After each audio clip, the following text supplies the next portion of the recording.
Ya. El tema que toca ahora es enterocolitis necrotizante. ¿Eh? ¿No? Corresponde a la semana 4 de la teoría 22. ¿No?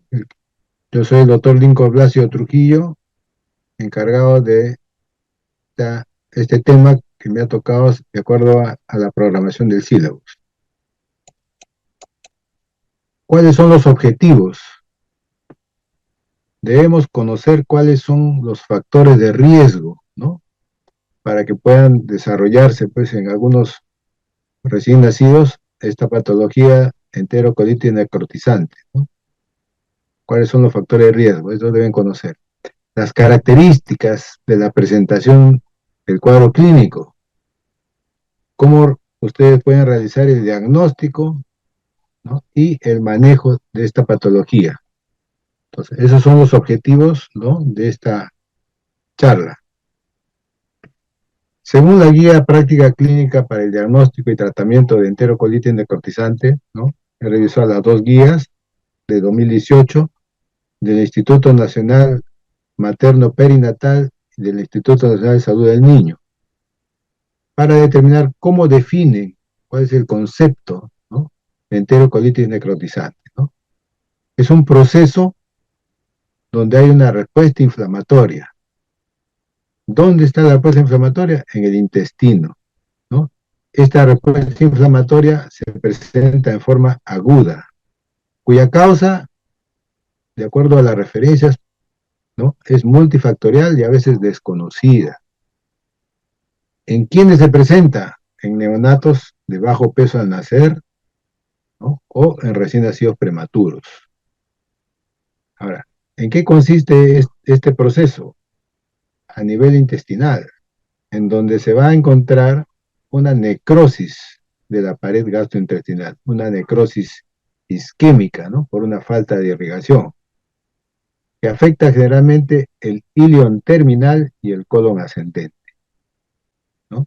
Y esto puede provocar finalmente pues, una complicación severa que es la perforación y la peritonitis, ¿no? Que puede ser fatal en algunos pacientes.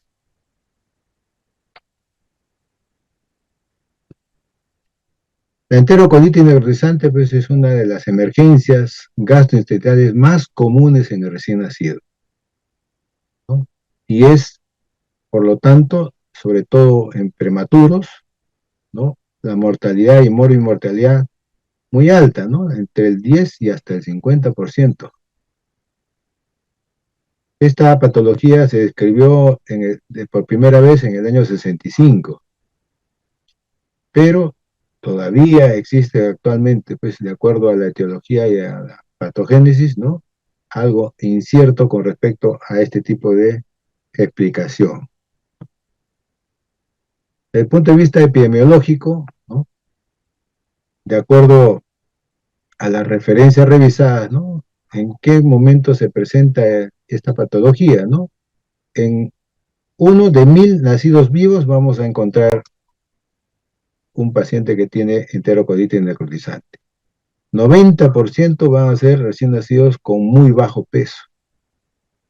Pero ojo, si bien es cierto que son más frecuentes en prematuros, también hay un 5 a 10% que puede presentarse en recién nacidos a término, ¿no? La mortalidad en prematuros sobre todo 50%. Y de estos pacientes que tienen esta patología, del 10 al 40% terminan en cirugía, ¿no? Es importante determinar que esta patología puede desarrollar pues, compromiso neurológico, ¿no? En el recién nacido afectado.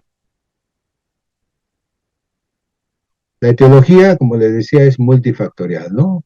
Realmente se presenta con mayor frecuencia en prematuros, en donde existe pues, una inmadurez intestinal con respecto a la motilidad de la digestión, con respecto a la regulación de la circulación, ¿no? Alteración de la función de barrera, y son recién nacidos que tienen pues, una defensa inmune todavía poco desarrollada. Todo esto va a determinar pues, un cuadro isquémico, ¿no? Que va a ser agravado con la alimentación enteral, en algunos pacientes, ¿no? Y que se va a provocar pues una alteración de la colonización bacteriana. Todo esto va a provocar pues una enterocolitis necrotizante, ¿no? Entonces, si revisamos cuáles son los factores de riesgo propuestos implicados, ¿no? ¿No? La mayoría de las referencias dicen que la prematuridad y la alimentación láctea, ¿no? Son dos factores de riesgo, asociados a la inestabilidad hemodinámica, a los procesos infecciosos que puedan presentarse y a una alteración de la mucosa intestinal. Otro factor de riesgo, ¿no?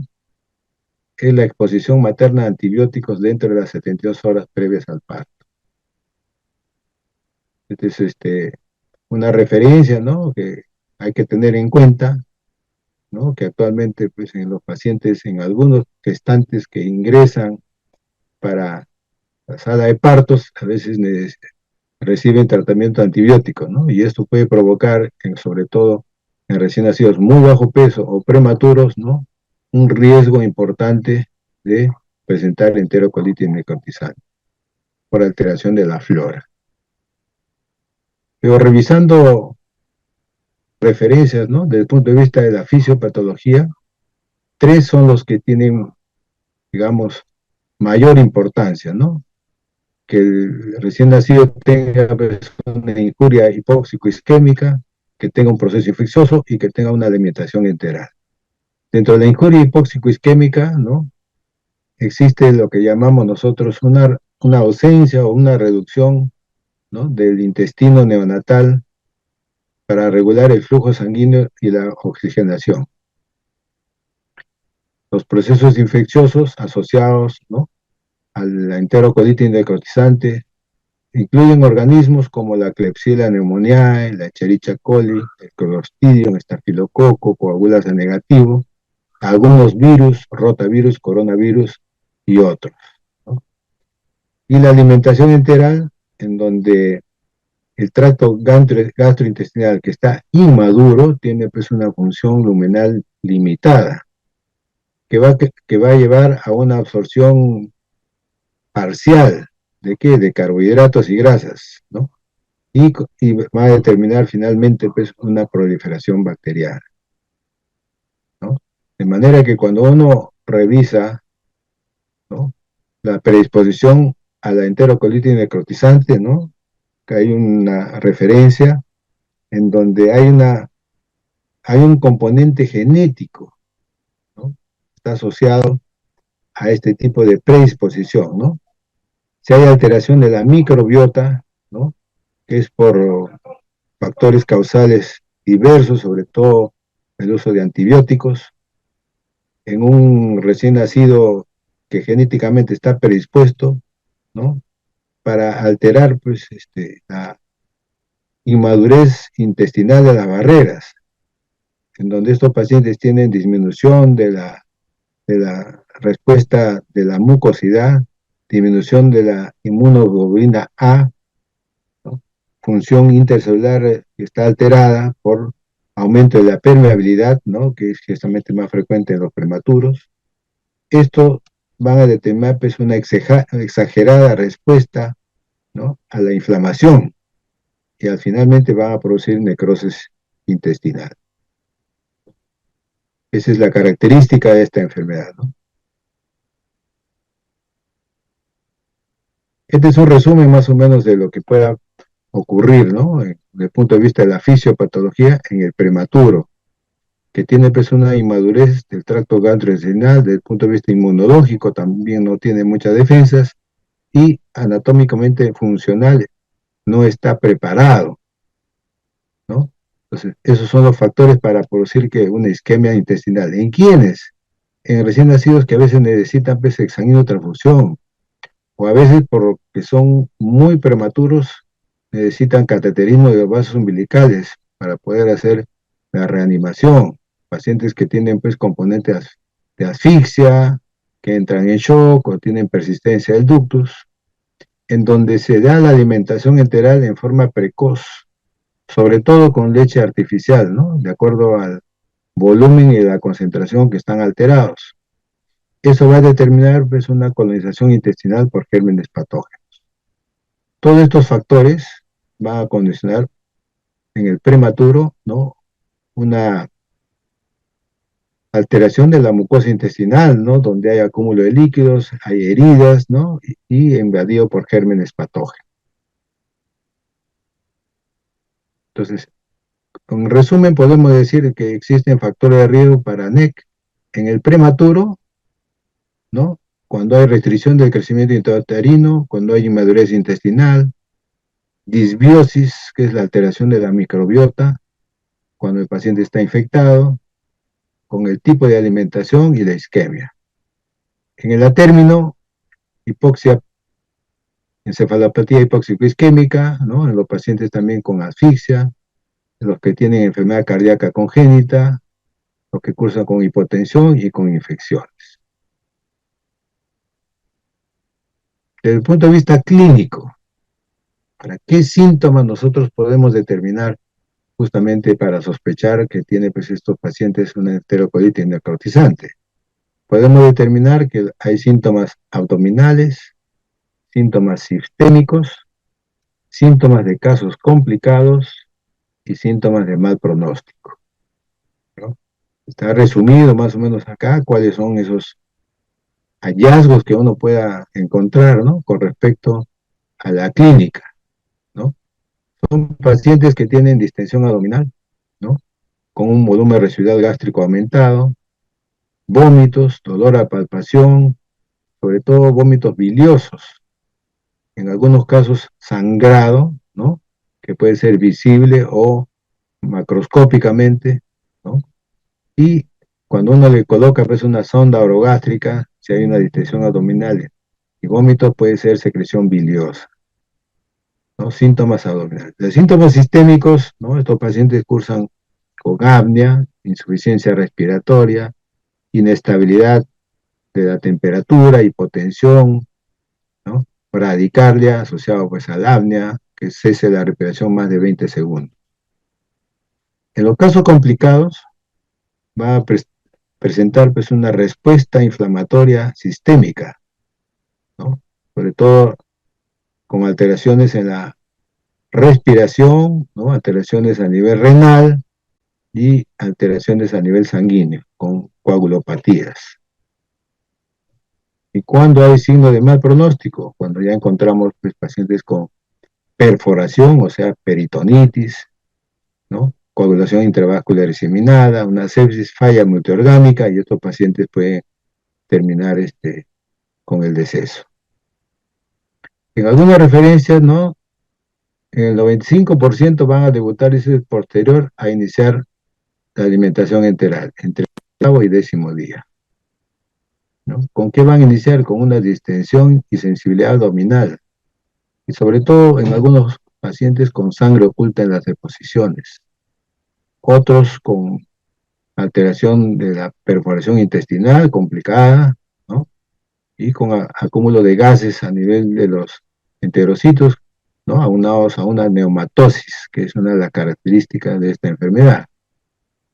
Pueden tener pues, signos de sepsis y shock, tolerancia alimentaria, compromiso como peritonitis, ¿no? Como es complicado ya, con falla multiorgánica y muerte. O sea, desde el punto de vista clínico puede haber diferentes síntomas, abdominales y sistémicos. Desde el punto de vista radiológico, que es el gol estándar según la referencia, ¿no? Estos pacientes tienen dentro del hallazgo, ¿no? Pueden tener lo que llaman la neumatosis intestinal. Después vamos a ver en qué estadio más o menos se diferencia, ¿no? Es un patrón de anormal de aire, asas dilatadas en intestino compatibles con hilio, ¿no? Que es en los estadios tempranos, ¿no? Acúmulo de gas en la mucosa, ¿no? La neumatosis, acúmulo de gas intramural o acúmulo de aire a nivel portal, ¿no? Vamos a determinar a ver qué características tiene, ¿no? Si uno sospecha que tiene perforación, hay que hacerle pues, un examen de cúbito lateral o supino. y hacerle un seguimiento. Característica de la radiografía de abdomen, ¿no? Distensión de asas. Aquí tenemos, por ejemplo, el signo de la doble pared, el signo del triángulo, ¿no? El ligamento falciforme, se ve gas en la vena porta, ¿no? Y aquí tenemos signo de la doble pared, ¿no? Que son hallazgos radiográficos, ¿no? En una radiografía de abdomen que es el gol estándar según la referencia, ¿no? Para el diagnóstico de enterocolitis necrotizante. Por ejemplo, ¿no? Si tiene neumatosis intestinal, es un signo diagnóstico que se presenta en el 50 a 75% de los pacientes. Gas en la vena porta es signo de gravedad. Y neumoperitoneo es ya cuando existe la perforación, la complicación, ¿no? Aquí tenemos el neumoperitoneo, miren ustedes, ¿no? Toda esta imagen que ves acá, ¿no? Está en el gas en el peritoneo, ese es signo de perforación, ¿no? Vista tangencial, acá está, neumoperitoneo. Acuérdense estas características, ¿no? En qué casos hay signos de gravedad y en qué casos hay signos de perforación de acuerdo a la radiografía. Otro de los exámenes que están utilizando es la ecografía abdominal, ¿no? Generalmente este es un examen, ¿no? Que se está llevando a cabo actualmente, ¿no? Sobre todo en pacientes en donde es fácil de hacer este tipo por el hecho de la alteración con respecto a los rayos que se puedan recibir, ¿no? Acuérdense ustedes que una radiografía, ¿no? Los rayos que recibe el recién nacido, ¿no? Puede afectar el desarrollo del timo. Por eso que la ecografía abdominal no tiene este efecto, ¿no? Pero existe, pues, ¿no? Engrosamiento o adelgazamiento de la pared intestinal con estos hallazgos ecográficos, ¿no? Puede haber ausencia de peristalsis, ¿no? Puede tener una dilatación intestinal, ¿no? Todos son hallazgos que puedan determinar de acuerdo a la evolución que puedan presentar, ¿no? Estos pacientes. En este caso, por ejemplo, existen la evolución del proceso patológico, las alteraciones radiológicas y ecográficas en la enterocolitis, ¿no? De acuerdo a los estadios que vamos a ver posteriormente a qué se refiere, ¿no? Aquí están haciendo una comparación con respecto al, a lo que presenta el paciente, ¿no? Por ejemplo, acá hay disminución de la motilidad, engrosamiento de la pared, dilatación, ¿no? Aquí se ve la neumatosis focalizada, ¿no? Y esto es producido porque hay pues, una inflamación, hay una congestión a nivel de la mucosa. Si existe una para confirmar el diagnóstico, ¿no? Neumatosis difusa, puede tener una asa fija, ¿no? Y este es producido por una isquemia, ¿no? Desde el punto de vista de la fisiopatología, ¿no? El estadio 3 ya hay neumoperitoneal, es la complicación, cuando hay necrosis. Y esto va asociado con el tratamiento, ¿no? Al inicio es un tratamiento conservador, conforme va evolucionando la enfermedad y se va complicando, de repente llega pues a indicación quirúrgica. Ahora, desde el punto de vista del laboratorio, ¿qué podemos nosotros encontrar, no? Con el hemograma, con exámenes para ver si hay problemas del trastorno de la coagulación, la bioquímica sanguínea y gasometría, y los reactantes de fase aguda, ¿no? Que son los exámenes que se solicita para evaluar y ver el estado en que se encuentran estos pacientes. Pongamos,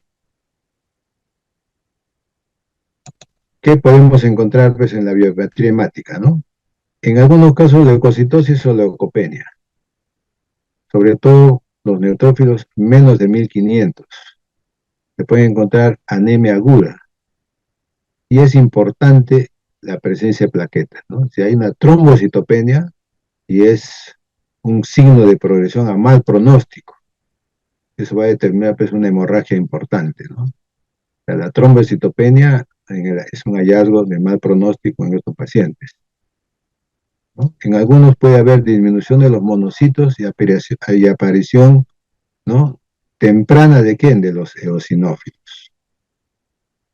En la química sanguínea, ¿no? Hay cambios glicémicos, ¿no? Puede haber hiperglicemia, puede haber alteraciones electrolíticas, a menudo sobre todo con hiponatremia, ¿no? Y alteraciones en los tiempos de coagulación y sangría, ¿no? Tiempo de protrombina, tiempo de prolactina tisular, que pueden condicionar finalmente pues, una coagulación intravascular diseñada que es signo de mal pronóstico. En la gasometría pueden encontrar pues, acidosis metabólica, ¿no? Y niveles seriados de lactato que pueden usarse pues, para seguir la acidosis metabólica como indicadores de la progresión de la enfermedad. Entonces, todo esto, ¿no? Puede ser determinado, ¿no? Dentro de la evaluación de estos pacientes. Uy, no sé qué ha pasado ahí, que 10 minutos ese tengo. Bueno, en todo colitis necrotizante, biomarcadores, ¿no? Existen biomarcadores, por ejemplo, utilizando muchos de estos son factores inflamatorios, sobre todo proteína C reactiva, factor activador de plaquetas, ¿no? En algunos casos la procalcitonina, pero todavía pues existe una necesidad, ¿no? Temprana de detectar estos signos antes de que ocurran resultados graves. Dentro de los marcadores predictivos, ¿no? Están los ácidos grasos ligados a proteína, el claudin 3 en orina y la calprotectina, ¿no? En ese, ¿no? Que son biomarcadores confiables, ¿no? Para predecir cuándo va a ocurrir y en qué momento se inicia la progresión de la enterocolitis necrotizante. El diagnóstico diferencial de esta patología es por problemas inflamatorios, por ejemplo, una colitis alérgica, problemas congénitos, estenosis y atresia intestinal, ileomeconial, enfermedad de Hirschsprung, infecciones, ¿no? Infección sistémica, por ejemplo, en el caso de colitis pseudomembranosa, vasculares, cuando existe pues, infartos o perforación intestinal. Existe una clasificación clínica de Bell, modificado por Thielman y Wass, ¿no? En donde vamos a ver el estadio, ¿no? Esto es importante también para determinar qué estadio tiene, ¿no? El 1A, 1B es sospecha, el 2A es enterocolitis necrotizante leve, el 2B es moderada, 3A es severa, ¿no? Y 3B ya es complicada, ¿no? De acuerdo a los síntomas. Acuérdense ustedes que, por ejemplo, ¿no? Si existen Tevenon en heces positivo, es 1A. Tevenon en heces ya macroscópico, mejor dicho, sangrado, es 1B. Esa es la diferencia, ¿no? El 2, donde hay confirmado, ¿no? Leve, ¿no? Es sangre abundante en heces, ¿no? Y distensión abdominal. El 2B es ya confirmada, moderada, ¿no? Hay una masa palpable, edema de la pared, puede haber neumatosis extensa y gas en la vena porta, desde el punto de vista radiológico. En el 1A, la radiografía es normal. A veces puede haber un hilo leve, pero realmente es normal. En la 2, que ya es confirmada, ¿no? Puede haber neumatosis focal. Acuérdense ustedes, cuando hay neumatosis, desde el punto de vista radiográfico, ya se confirma. Cuando hay neumomediastino, ¿no? Ya es una complicación de la 3B severa, es complicada, ¿no? Es una NEC avanzada. Entonces, desde el punto de vista clínico, sistémico, signos abdominales y signos neurológicos, se puede clasificar la enterocolitis, ¿no? Y de acuerdo a eso se le da el tratamiento. Tratamiento que va a determinar pues, un soporte con dieta especial, zona nasogástrica, cultivos, monitoración cardiorrespiratoria, balance de líquidos, soporte cardiovascular, respiratorio y hematológico, ¿no? Si se sospecha la enfermedad, el tratamiento va a ser clínico de acuerdo a la clasificación, de acuerdo al curso clínico. Y el tratamiento clínico es más o menos de 7 a 14 días. Si es avanzada el problema, el soporte, pues pasan a la UCI, ¿no? Y consideran en algunos casos el tratamiento quirúrgico, ¿no? Entonces hay que interrumpir la alimentación, NPO, ¿no? Darle líquidos intravenosos, evaluar el estado respiratorio, ¿no? Descomprimir por la zona gástrica, antibióticos en algunos pacientes, ¿no? Y estudios de coagulación. ¿Qué antibióticos se utiliza? Primera línea, ampicilina más aminoglucósidos. Segunda línea, ampicilina más cefotaxima. Y en los casos que hay que sospecha de perforación, clindamicina o metronidazol. Y eso va a determinar de acuerdo pues al estadio clínico, ¿no? Por ejemplo, ¿no? Si se sospecha en NEC estadio 1A, 1B, ¿no? El tratamiento va a incluir suspender la alimentación 0 a 3 días, ¿no? Hay que de todas maneras evitar pues, el exceso de exámenes, ¿no? Pueden producir por la extracción sanguínea de estos pacientes, pueden condicionar pues, un tratamiento, ¿no? Condicionar en el paciente anemia, pues, por extracción de volúmenes, ¿no? Por eso se restringe un poco la toma de exámenes, ¿no? ¿No? Y siempre utilizando el antibiótico previa toma de hemocultivos. ¿Cuándo iniciar la nutrición? Por ejemplo, ¿no? Si hay casos sospechosos, pueden tener solamente ayuno y antibiótico durante 72 horas. Si los signos desaparecen, se puede reiniciar la alimentación lentamente. Pero si está confirmado en estadio 2 o 3, se debe iniciar pues, a los 7 a 10 días posteriores, ¿no? En algunos pacientes intervenidos quirúrgicamente, si no hay complicaciones, ¿no? La dieta es absoluta pues, por 7 días generalmente. Tratamiento quirúrgico se hace drenaje peritoneal, en algunos pacientes la parotomía o resección con anastomosis término-terminal, complicaciones tempranas del posoperatorio, ¿no? Cuando hay dehiscencias o infección de la herida, las tardías, cuando hay pues, estenosis intestinal en la zona de necrosis y sobre todo el síndrome de intestino corto. Esto es importante que tengan en cuenta, ¿no? Una de las complicaciones más frecuentes del paciente post cirugía es síndrome de intestino corto. ¿Cómo se previene? Primero, alimento de elección para el niño prematuro es la leche materna. ¿Por qué? Porque tiene la composición, ¿no? Que es única y específica con mayor biodisponibilidad y capacidad protectora que pueden tener estos pacientes, ¿no? Reduce el riesgo de NEC y mantiene la integridad de la mucosa intestinal, lactancia materna. En algunos también se utiliza dentro del manejo los probióticos, ¿no? Para la prevención de enterocolitis, sobre todo en prematuros extremos, menores de 1500 o menores de 32 semanas. En conclusión, podemos decir que la enterocolitis necrotizante sigue siendo pues, una patología abdominal de etiología multifactorial que afecta sobre todo a neonatos prematuros y a términos, ocasionando pues, una morbilidad y mortalidad importante. Debemos reconocer precozmente este problema, ¿no? Para tener resultados clínicos correctos, ¿no? Con el uso de pruebas complementarias, el uso racional de antibióticos y el abordaje nutricional adecuado. Creo que ahí terminamos.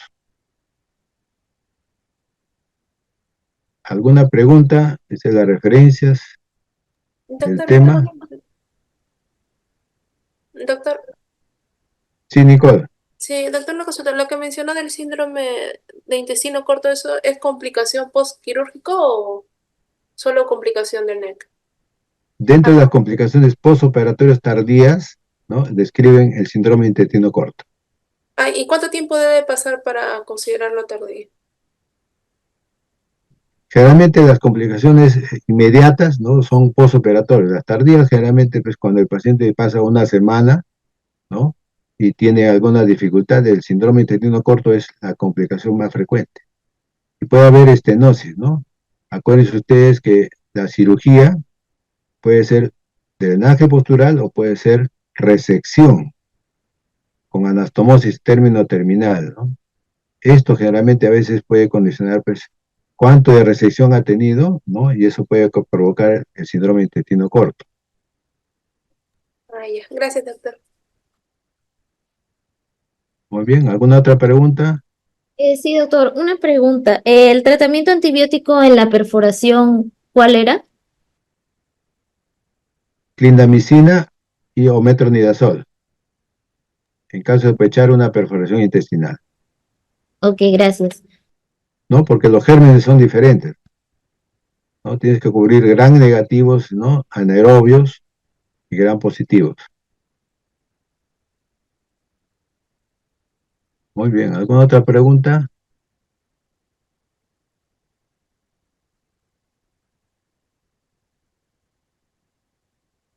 ¿Dónde está? Justamente este tipo de clasificación clínica, ¿no? Este es más o menos la secuencia, ¿no? En cuanto al sospecha, a la confirmación y a las complicaciones, ¿no? Que es importante determinar, ¿no? En esto están determinando desde el punto de vista de la clasificación de Bell, que fue en el 78, y de Hitman y Wash, que fue modificado en el 86, donde clasifican al NEC en 3 estadios, ¿no? Estadio 1, 2 y 3. Cada uno de estos tiene, pues, A y B. Por ejemplo, en el 1A, cuando tú sospechas que tiene NEC, si el paciente tiene dentro del TB positivo, ¿no? Aquí lo que dicen sangre oculta en heces, ¿no? Es sospecha, tipo A. En el B hay sangre ya fresca por el recto. Esto es importante que tengan en cuenta, ¿no? Porque a veces se pide sangre oculta en heces y si ya tú ves que es sangrado por el recto, ya sospecha tipo B, la 1B. ¿Cuándo confirmas? Vas a confirmar, ¿no? En el estadio 2A, una confirmación leve, ¿no? Cuando hay distensión abdominal marcada, ausencia de ruidos hidroaéreos, sangre abundante en heces, y aquí ya vas a encontrar radiología. En el 1A, desde el punto de vista radiográfico, a veces no hay mayor evidencia. En el 2A ya encuentras neumatosis, ¿no? En el 2B, gas en la vena porta. En el 3A, ascitis prominente. Y en el 3B, que es la complicación, ya encuentras, ¿no? Neumoperitoneo, que es aire libre, subdiafragmático, neumoperitoneo. O sea, tienes que determinar los síntomas sistémicos, los síntomas abdominales y los síntomas radiológicos, ¿no? Entonces, acuérdense ustedes, ¿no? Sangre oculta, 1A. Sangre en heces, ya evidente, macroscópico, 1B. Pero si a eso se le agrega una radiografía con neumatosis, ya 2A. Si hay gas en la vena porta, 2B. Si hay ascitis prominente, 3A. Y aquí hay ya síntomas abdominales más severos. Y de eso va a depender, pues, el tratamiento también, ¿no? El tratamiento que se tiene que dar en estos pacientes, ¿no? Todos los pacientes pasan generalmente a una unidad de cuidados intensivos, ¿no? A la UCI, ¿no? En donde van a tener, pues, todo, todo lo que el paciente va a determinarse con respecto al manejo, ¿no? Al soporte. Soporte al inicio, cuando sospecha la enfermedad, cuando la enfermedad está definida o cuando la enfermedad está avanzada, ¿no? Allí tienes que darle líquidos intravenosos, ¿no? Siempre regulando la concentración de glucosa, la hidratación convencional, ¿no? Interrumpir la alimentación, obviamente, antibióticos, ¿no? Y siempre monitoreo. Los antibióticos más usados de primera línea, ¿no? Acuérdense ustedes que estos pacientes, este es el mismo tratamiento también del paciente con sepsis, ¿ah? Ampicilina más aminoglucósidos, ¿no? Gentamicina o amicacina. Ampicilina, 100 a 200 miligramos por kilo, ¿no? Aminoglucósidos, gentamicina, 5 miligramos por kilo, amicacina, 15 miligramos por kilo, ¿no? Cefotaxima, 30 miligramos por kilo por dosis, que es segunda línea, ¿no? Y en algunos pacientes ya con perforación intestinal, ya complicado, ¿no? Como hemos visto, ¿no? Complicación de perforación intestinal, cuando hay pues, aire libre, hay neumoperitoneo, ahí se cambia el antibiótico ya con clindamicina y metronidazol. Es importante recordar, ¿no? Que generalmente la prevención es con lactancia materna, el alimento, ¿no? Del niño prematuro, ¿no? Los primeros 5 días sale calostro, ¿no? Que es importante porque el calostro tiene pues inmunoglobulina A, ¿no? Tiene proteínas que van a servir para la maduración del niño prematuro, sobre todo el recién nacido muy bajo peso. Pues, por eso es importante que la cantidad de calostro que digamos que va a presentar la madre durante los primeros días es a veces por gotas, 10 a 20 a 30 centímetros diarios. Pero eso es suficiente como para que proteja, ¿no? Mantenga la integridad de la mucosa intestinal, ¿no? Y reduce el riesgo de enterocolitis necrotizante, ¿no? Porque se ha visto que uno de los factores predisponentes, factores de riesgo, mejor dicho, para este tipo de problema, ¿no? Es la prematuridad y la alimentación láctea, ¿no? Cuanto más prematuro es el paciente y recibe pues una lactancia artificial, ¿no? Esos son factores importantes implicados, ¿no? En el desarrollo de esta patología. En donde siempre acuérdense ustedes que existen factores genéticos que van a predisponer, ¿no? La alteración de la microbiota, ¿no? Es diferente en los nacidos de parto autóxico y parto por cesárea. La microbiota cambia, ¿no? De los gérmenes, ¿no? Y en los pacientes que tienen predisposición genética más alteración de la microbiota, ¿no? Va a tener pues una alteración en la inmunidad intestinal, ¿no? Donde ante una respuesta de una agresión va a determinar una respuesta exagerada del proceso inflamatorio y esto va a provocar necrosis del intestino. Acuérdense ustedes, ¿no? Dentro de la definición está que es una necrosis isquémica de la pared gastrointestinal, que es el factor determinante para este problema. Muy bien, creo que ya es 3:25. ¿Alguna pregunta?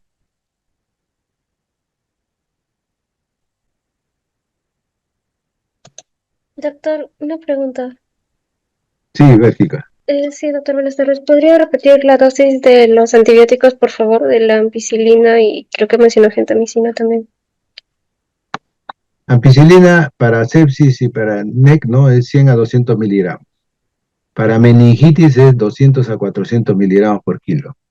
Se da cada 12 horas, ¿no? Y los aminoglucósidos, gentamicina 5 miligramos por kilo. Y amicacina 15 miligramos por kilo.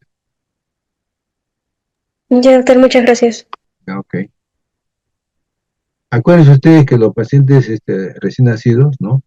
No tienen una focalización de la infección, ¿no? Hacen neumonía, hacen sepsis, hacen piodermitis, hacen sepsis, hacen diarrea, hacen sepsis. O sea, no focaliza. O sea, todo es proceso infeccioso generalizado séptico, ¿no? Todo se trata como si fuera un paciente con una infección, una sepsis. Muy bien. Creo que tienen a las 3:30 una charla, ¿no? Muy bien, cualquier cosa, le voy a dar al delegado mi, mi número, si no, pregúntele al delegado del Hospital Militar, si quieren alguna consulta, me hacen saber por el WhatsApp. Muy bien, buenas tardes a todos.